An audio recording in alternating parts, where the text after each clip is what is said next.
मकसद है। इंजमा हमारे साथ आप बने रहिए। मेजर सोई, ये अपने आप में और गंभीर हो जाता है जब किसी आंदोलन का नेतृत्व किसी महत्वपूर्ण हाथ में ना हो, किसी गंभीर व्यक्ति के हाथ में ना हो, तो उसको आप दो तरह से परिभाषित कर सकते हैं। एक तरफ कि हाँ, युवाओं ने मोर्चा खोला है, हम कहने को बहुत खुश हो जाएं कि हाँ, युवा जागरूक हो गए, लेकिन दूसरी तरफ वहां पर मुठभेड़ जैसी स्थिति आ जाए, वहां पर आगजनी गोलीबारी की नौबत आ जाए, सरकार और आंदोलनकारियों के बीच में या फिर आर्मी और पुलिस के साथ आंदोलनकारियों के बीच में मुठभेड़ वाली परिस्थितियां ना सिर्फ बने बल्कि हो भी जाए, ये गंभीरता को और बढ़ाता है। या फिर ये कहें कि हाँ, नेतृत्व होता तो ज्यादा सही होता, तालमेल होता, बातचीत के लिए, संवाद के लिए एक प्लेटफॉर्म बन पाता, एक कोई चेन बन पाता। नहीं, बिल्कुल अतुल जी, ऐसा है कि जब इस तरह से लीडरशिप नहीं होती, ये ज्यादा खतरनाक हो जाता है। क्योंकि यहाँ पर लोग भावनाओं की वजह से आंदोलन चल रहा है। ये जो आंदोलन निकला है, ये कहीं एक कॉल नहीं है, कोई इशू इतना बड़ा भी इशू नहीं है जिसके लिए लाखों करोड़ों लोग निकल आए। भारत में कोई बैन होता है उसके चक्कर में निकलना नहीं चाहिए, लेकिन एक भावनाएं जब अंदर से हैं, ऐसे में आक्रामक हो जाते हैं लोग और हिंसक हो सकते हैं। और जिस प्रकार से अगर गोली चली तो उसकी भावनाओं के कारण और लोग निकल के आते, ठीक है आप गोली मेरे पे चलाओ या मैं खड़ा हूं, मारो गोली मुझे। इस तरह की भावनाएं आती है वहां पे। एक बात और मैं अतुल जी यहाँ पे कहना चाहूंगा जी। कि इस समय में भारत को भी सजग रहने की बहुत जरूरत है। क्योंकि अगर इस तरह की बात होती है तो काफी रिफ्यूजी आ सकते हैं, काफी लोग भाग के इधर आने की कोशिश कर सकते हैं। और यही कारण है कि जैसी मुझे अभी खबर लग रही है कि सीमा पर अभी एसएसबी और जो हमारी पुलिस है, इनको भी चौकस कर दिया गया है। नेपाल के साथ जो सीमा पर, उनको भी काफी अलर्ट कर दिया गया कि इन स्थिति पर नजर रखें। और क्योंकि नेपाल के साथ जो हमारे रिश्ते रहे हैं वो बहुत ही अच्छे, जिसको कहते हैं कि रिश्तेदारी वाले हमारे साथ संबंध रहे नेपाल के साथ, और ओपन बॉर्डर है तकरीबन।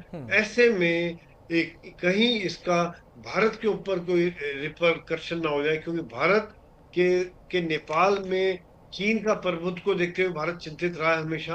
और भारत हमेशा ही नेपाल के ऊपर जो हालात हैं उसके ऊपर कड़ी निगाह हमारी रही है। महत्वपूर्ण बात सर आप कह रहे हैं, महत्वपूर्ण आप बात कह रहे हैं। और जो आप कह रहे हैं कि हमारे रिश्ते कहे जाते हैं, अगर हम सरल शब्दों में उसको मैं थोड़ा सा बोलूं कि रोटी बेटी का भी नाता कहा जाता है कि जनकपुरी और भारत यानी माता सीता से भी हमारा जुड़ाव है। क्या उनके लिए हमारी महत्वता उस दौर में रही होगी और आज भी है, लोगों से जुड़ाव है, कनेक्शन है, आस्था के तौर पर भी हम देखें उस रिश्ते के हिसाब से भी बहुत महत्वपूर्ण है नेपाल की बात अगर हम करें। लेकिन यहां पर जो बॉर्डर एरियाज पर आपने कहा कि एक बर्डन आ सकता है या फिर माइग्रेशन बढ़ सकता है, इसको लेकर एजेंसियों को सक्रिय भी किया गया है।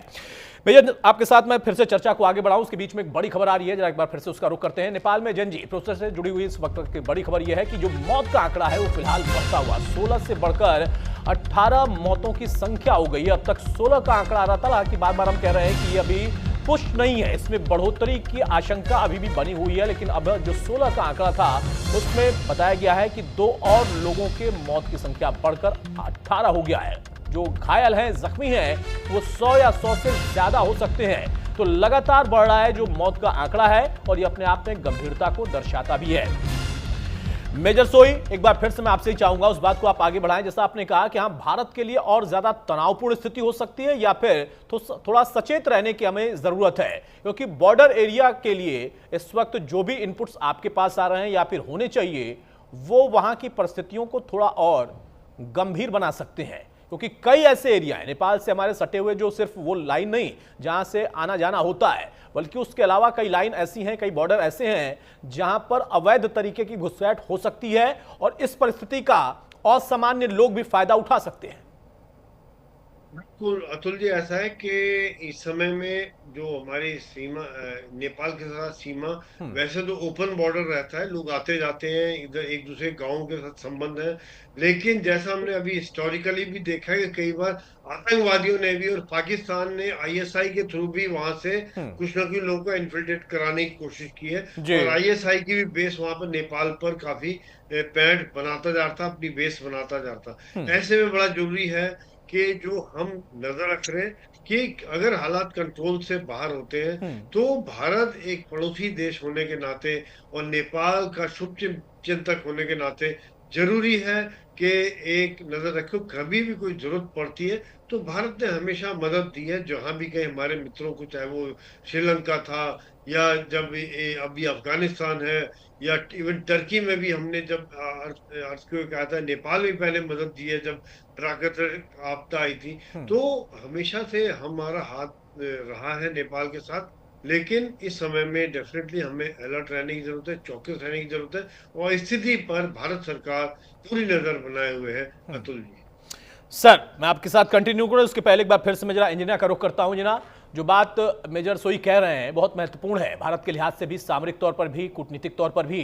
लेकिन पिछले दिनों में हमने जैसे रिश्ते देखे, एक तो हमारा बहुत पुराना रिश्ता है, सांस्कृतिक एक जुड़ाव है हमारा, लेकिन उसके अलावा जब सरकारों का परिवर्तन होता है वहां पर राजशाही के बाद कुछ और सरकारें, कुछ और नाम जब आते हैं, कई बार उनका जुड़ाव चाइना से ज्यादा हो जाता है, भारत के लिए नजरिया बदलता है।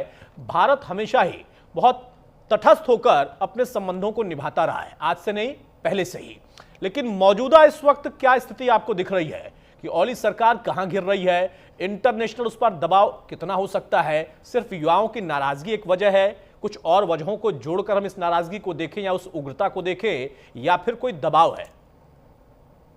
ये नेपाल बहुत छोटा देश है। इसमें जो संघीयता का मामला है, जो प्रदेश है ना, जो भारत जैसा बड़ा देश ये नहीं है, बहुत छोटा देश है।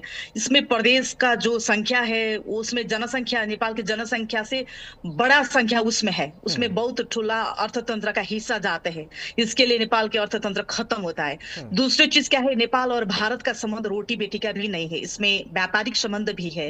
यहाँ के लोग वहां जाके व्यापार करते हैं, वहां के लोग यहाँ के व्यापार करते हैं। ये दो देश का ऐसा संबंध है, संसार में ये दो देश बिना पासपोर्ट घूम सकते हैं, जा सकते हैं। यदि नेपाल का आंदोलन ऐसे आग से जल रहा है और फिर आंदोलन का अच्छा से एड्रेस नहीं होगा तो आप पड़ोसी मुल्क के नाते से भी आपका भी कुछ ये आंदोलन के दबाने के लिए और ये आंदोलन के एड्रेस करने के लिए, ये आंदोलन सेटल करने के लिए इंडिया और भारत का भी हाथ हो सकता है। और दूसरी चीज ये भी, नेपाल का आंदोलन तेज से चलेगा तो भारत का और नेपाल का बॉर्डर सिर्फ 1600 किलोमीटर दूरी है, तो उसमें सीमाना में कईयों सीमाना में हमारा इतना वाल नहीं है। उसके बाद में हमारा यहाँ के आदमी उधर जा सकते हैं, उधर का आदमी इधर आ सकते हैं, और भारत में भी हमारा कारण, आंदोलन का कारण भारत में भी सिक्योरिटी नहीं हो सकता है। इसके लिए ये भारत बहुत पड़ोसी देश है, हमारा और भारत के बीच के रिश्ते में इसमें बहुत टकराव आ सकते हैं। इसके लिए ये भारत सरकार ने इसमें यदि ध्यान नहीं करेगा और ध्यान नहीं देता तो इसमें भविष्य में बहुत बड़ा समस्या हो सकता है। मेजर सोई, जिस बात को एक आशंका के तौर पर इंजना कह रही हैं कि आने वाले समय में फ्यूचर के लिए ये बड़ी मुसीबत बन सकती है, लेकिन एक डिफेंस एक्सपर्ट के तौर पर आप जिन बातों का जिक्र कर रहे हैं कि बॉर्डर पर भारत को भी निगाह बना के रखने की जरूरत है या फिर हमें मॉनिटरिंग और बढ़ा हमने दिया होगा, लेकिन इस मॉनिटरिंग में क्या आपको कहीं से कोई और संकेत मिल रहे हैं कि इसमें कोई हिडन एजेंडा किसी और कंट्री का हो सकता है या मौजूदा समय का कोई फायदा उठाने की स्थिति में आ सकता है कि हाँ आग भड़की हुई है, यही उचित मौका है उस आग को और भड़काया जाए?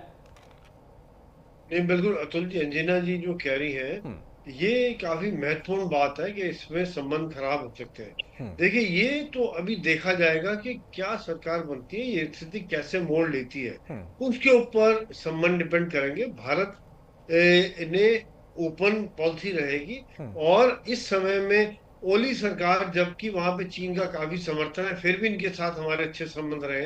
अगर राष्ट्रवादी सरकार आती है उनके साथ भी हमारे संबंध हैं। तो मैं ये समझता हूँ कि नेपाल के आम आदमी के साथ, जैसे अंजना जी बता रही थी कि जैसे हमारा संबंध जुड़े हुए, रोटी बेटी, व्यापारिक और कल्चर, धर्म, हर तरह से भारत और नेपाल बहुत ही करीबी तौर से जुड़ा हुआ है। तो सरकार कोई भी आए, संबंध हमारे बने रहेंगे और ये बात निश्चित है। लेकिन डेफिनेटली जिस प्रकार से मौतों का आंकड़ा बढ़ता जा रहा है, इससे क्या देश में असंतोष और फैलेगा, युवाओं के अंदर और बदले की भावना आएगी, ये देखना पड़ेगा। यही कारण है कि अभी इस समय में वहां की सरकार को बहुत ही सोच समझ के आगे कदम उठाने पड़ेंगे और शायद यही कारण है कि टॉप लेवल मीटिंग इस समय में चल रही है, जिसका मैं उम्मीद करता हूँ कि कुछ ना कुछ अच्छे परिणाम निकलेंगे। हम यही चाहते हैं कि नेपाल के अंदर शांति हो, अच्छा हो और एक तरह से वो पीसफुल होके आगे बढ़े। जी बिल्कुल अतुल सही जी। कहा सर आपने कि एक पड़ोसी देश के नाते या फिर हमारे जो पहले से ही रिश्ते हैं उसके नाते आप मैं यही चाहेंगे कि हाँ वहां पर शांति जल्दी से जल्दी बहाल हो जाए। लेकिन जो इस वक्त की स्थिति है वो असामान्य है। अचानक से पैदा हुई असामान्य स्थिति से सरकार कैसे निपटेगी, सेना और पुलिस कैसे निपटेगी, वो उस पर मंथन चल रहा है। लेकिन मेजर सोई, जो इस वक्त का सबसे बड़ा सवाल है कि अगर जितनी उग्रता और उतनी ही सख्ती के बाद वहां की सरकार अचानक से डाउनहेड होती है, अचानक से फैसला होता है कि नहीं हम झुक रहे हैं, क्या कुछ ऐसे अराजक तत्वों के लिए मौका नहीं हो जाएगा कि हां हमने दबाव बना लिया, वहां कैसे टैकल आउट करेंगे?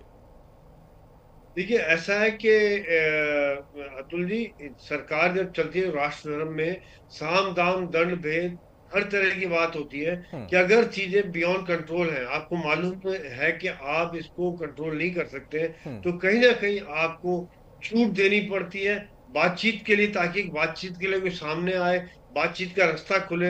अल्टीमेटली अगर हमने कुछ उसका हल निकालना है तो बातचीत के द्वारा ही हल निकलेगा, और अगर आप अपनी जिद पर अड़े रहेंगे तो फिर दूसरे पक्ष भी बातचीत के लिए आगे नहीं आता है। तो ये ऐसे में बड़ा जरूरी है कि जो सरकार जो है बातचीत कर रही है, अच्छी बात है कि मेरे हिसाब से कि थोड़ा ढील दी है। इसको झुकने की बजाय मैं कहूंगा कि एक तरह से एक मौका दे रहे कि चलिए बातचीत करें उनके लीडर को और कुछ ना कुछ फैसला निकालने की कोशिश करें। अतुल जी। जी, मेजर सोई आप हमारे साथ बनी रहे। इंजना, फाइनल कमेंट की तरफ ही आऊंगा। एक पत्रकार होने के नाते लोकल इनपुट्स आपके पास कुछ हैं क्या?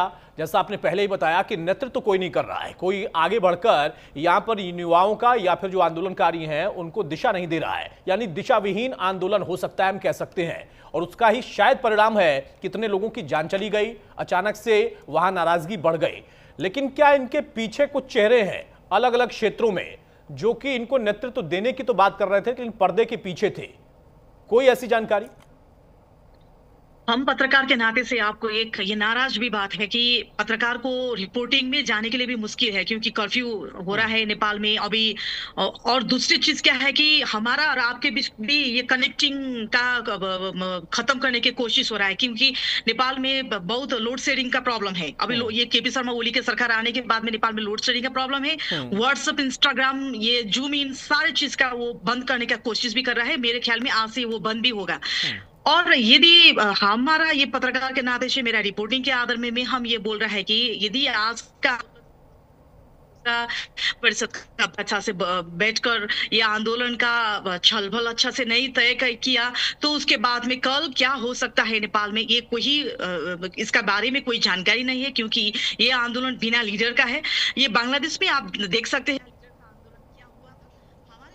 यही तरह से आंदोलन तो आंदोलन का स्थिति बहुत तनावग्रस्त है। नेपाल में 4 पत्रकार लोग घायल है, मुश्किल है वो बांचने के लिए, वो उसका वो अभी उपचार चल रहे हैं। और कैमरा पर्सन एक घायल है। ऐसे पत्रकार का भी गोली चला रहा है पुलिस, गृह प्रशासन धरपकड़ कर रहे हैं। तो जान जुगाने में मुश्किल है पत्रकार के नाते से। और ये भी हो सकता है कि ये तरीका से जाएगा, ये तरीका से ओली धरपकड़ करेगा, दमन करेगा और दबाने की कोशिश करेगा, तो युवा लोग भी नहीं छोड़ेगा। तो उसके बाद में क्या हो सकता है, स्थिति तनावग्रस्त है। तो भारत एक पड़ोसी देश के नाते से मैं पत्रकार के धर्म से ये बोल रहा हूँ कि आप सच्चे बात के पक्ष में आना चाहिए, और आपका देश का भी और भारत का साथ सहयोग हमारे देश के लिए चाहिए। मेजर सोई, एक बार फिर से फाइनल कमेंट आपसे मैं चाहूंगा। जिस बात का जिक्र इंजना ने किया है कि वहां पर कुछ सोशल मीडिया पर पाबंदी से न सिर्फ आम लोगों के लिए व्यवस्था खराब नहीं है, बल्कि अगर हम पत्रकारों की बात करें उनके लिए भी पाबंदियां ऐसी हैं जिससे वो रेगुलर बेसिस पर कम्युनिकेशन नहीं कर सकते, रिपोर्टिंग नहीं कर सकते। ये एक अलग चीज हो जाएगी। इसको आप कितनी गंभीरता से देख रहे हैं, और जब इस बात का जिक्र होगा तो उसका भारत जैसे देश पर क्या कोई प्रभाव होता दिख रहा है आपको? क्योंकि सोशल मीडिया का जो प्लेटफॉर्म है वो तमाम कंट्रीज के लिए बहुत अहम हो गया है, वो चाहे कम्युनिकेशन हो या फिर अब कई ऐसे सोशल मीडिया प्लेटफॉर्म है जहां पर लोग उसको अर्निंग का माध्यम देखते हैं। तो वहां पर नाराजगी और बढ़ जाती है कि बेरोजगारी भी और उसमें कुछ अर्निंग का प्लेटफॉर्म था, कोई जरिया था, आपने उसको भी रोक दिया। बिल्कुल अतुल जी, ऐसा है कि सोशल मीडिया जैसे आजकल जिंदगी का इतना अहम हिस्सा बन चुका है कि वो कम्युनिकेशन के लिए, नॉलेज के लिए, एक आपको ज्ञान हासिल करने के लिए, और एंटरटेनमेंट के लिए, जीविका के लिए, हर तरह से एक बना हुआ है। अगर इसको बैन करते हैं तो कई बार क्या होता है कि बैन करना पड़ता है सरकार को, क्योंकि उसके द्वारा एक अफवाहें ना फैले। उनके द्वारा एक इंटरनेट अगर वहां बंद किया है तो अफवाहें फैलती हैं, उसके द्वारा एक मॉब और बढ़ के आता है और घर से निकल के आते हैं। तो उसको कहीं ना कहीं दबाने के लिए वो भी जरूरी हो जाता है कुछ समय के लिए कि असामाजिक तत्व उसका फायदा उठाकर और ज्यादा अशांति ना फैलाएं, कुछ समय के लिए रोकना पड़ जाता है। लेकिन डेफिनेटली लंबे समय तक रोकना एक तरह से मानव अधिकारों का हनन हो जाता है। अतुल जी, बहुत शुक्रिया सर हमारे साथ जुड़ने के लिए। तमीज़ रसोई को आप सुन रहे थे और जैसा इंजिमा बता रही थी कि वहां पर इस वक्त पत्रकारों के लिए चुनौती है, वहां पर जो परिस्थितियां हैं उसका आकलन हो रहा है, क्योंकि अचानक से दिशा विहीन एक आंदोलन हो गया, या फिर कहें कि उसका कोई नेतृत्व नहीं कर रहा था। लोग वहां पर इकट्ठे हुए, लोगों की नाराजगी ये थी कि सोशल मीडिया प्लेटफॉर्म्स पाबंद किए जा रहे हैं, लेकिन सिर्फ ये एक मुख्य मुद्दा था, या कहें कि सिर्फ इस बिंदु के बिहाफ पर अगर आप उस दिशा को आगे बढ़ा रहे थे और वहां आंदोलन ऐसी उग्रता में बढ़ गया, तो कई ऐसे प्लेटफॉर्म्स हैं, कई ऐसे बिंदु और हैं जिसको लेकर वहां चर्चा हो रही है। और यहीं आपात बैठक में वहां पर मंथन का विषय भी है कि आखिर नाराजगी किस बात की है। सोशल मीडिया पर पाबंदी ये मुख्य वजह है, या फिर बेरोजगारी मुद्दा है, या उसके अलावा इंटरनल सरकार से कोई नाराजगी है। वहां पर नेपाल के महत्वपूर्ण हिस्से या मधेशिया का इलाका वो एक बड़ा हिस्सा है जहां पर बड़ी संख्या में लोग दूसरे कंट्रीज में हैं, या फिर दूसरे देशों से वहां पर जो लोग गए हैं वो डेली बाई कम्युनिकेशन करते हैं। कई ऐसे मुद्दे हैं जिसको लेकर चर्चा तो चल रही, लेकिन सवाल अभी इस वक्त बना हुआ है कि इसका हल क्या है। हालांकि भारत भी एक पड़ोसी राज्य के तौर पर, पड़ोसी देश के तौर पर अपनी निगाह बनाए हुए है कि वहां की जो परिस्थितियां हैं वो सामान्य जल्द से जल्द हो, और अगर उसका कोई परिणाम, कोई असर हमारे ऊपर आता है तो उसको हम अपने हिस्से से आकलन करें। नमस्कार।